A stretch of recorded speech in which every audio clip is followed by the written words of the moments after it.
My name is Ryan. I'm 34 years old and I repair cell phones.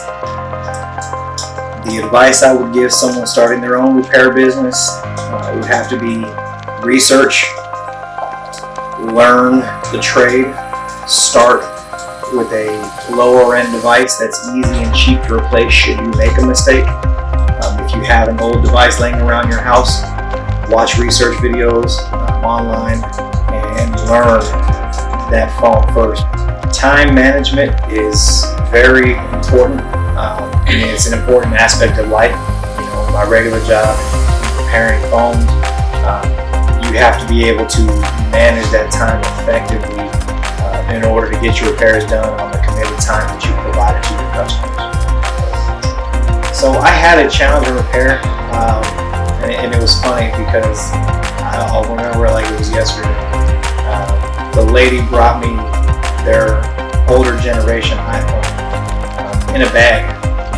It was nothing but screws and parts and speaker pieces here. The screen was hanging off. She said, "Can you fix it?" And I told her, "Yeah, I can fix it." It was challenging. I should have said no, but I was up for the challenge, and so I went ahead and took my time with it. Let them know, hey, it's going to take a couple of days for me to organize everything and make sure I have all the right parts here, but I'll get it back up and working. And when I handed the phone back over to her, she was very impressed because it looked like a brand new phone all over again and it wasn't in pieces. So yeah, great time.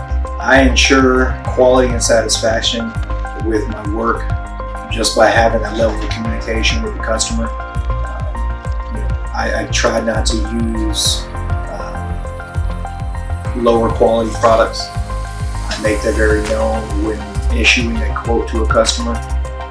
Ultimately, quality of the parts, you're less likely to have the repair done in the future, and they're more satisfied with the quality and brings life back to their phone as a good part. So customers reach out to me via social media, text messaging, phone calls. As they reach out to me, I take every single one of them, verify what model phone they have, and I make sure that the version of the phone that they have is what I'm quoting them for. Accuracy is very important in a lot of work. Without that accuracy, you could very well order the wrong parts or have the wrong parts on hand and tell a customer same day, and you don't actually have those parts because the customer told you the wrong part. It's very, very critical to, again, keep a steady level of communication. Typically, when I get a cell phone that needs to be repaired, test the different components just to make sure what the customer is asking me to replace is what needs to be replaced. Sometimes customers will say a screen needs to be replaced where it's actually the battery that needs to be replaced. So the repair ends up being a little bit cheaper for the customer. And balancing with my family is a tight line. You have to be able to mitigate your repairs and prioritize your repairs. What's important, what's more important. At the end of the day, both are very important. Typically, the challenges that I have working on cell phones could be faulty components, faulty parts when I order parts. They might be brand new, but they very well could still have faults. And when we run into that kind of problem, it's very difficult at times to have those conversations with customers, but it's how you present the facts and what's going on and keeping the customer in the loop. As long as you're keeping the customer informed, they're extremely grateful for your work. So a couple times I've actually ran into problems with faulty screens, could be faulty batteries, faulty components in general, and I had to try to improvise by sourcing components from old scrap devices that I had laying around and using those spare components that I had to my disposal.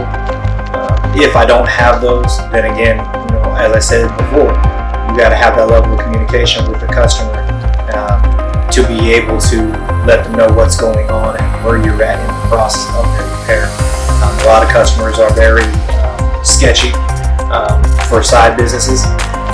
They're scared of putting that commitment for somebody they don't even know versus somebody who has a actual brick and mortar shop. You just got to keep in communication with them. Word of mouth goes a long way, referrals go a long way. I would love to have a physical store. Some of the drawbacks with the physical store, you have your overhead, your lights, your water. You have to upcharge the customer more to be able to facilitate those increased costs. Ultimately, my goal is to keep repair costs low, keep the customers coming back and referring them, because I don't have that overhead currently. I want to ultimately surpass on my social media page. I'm at roughly 500 followers right now. I'd love to surpass 1,000 customers sharing my page.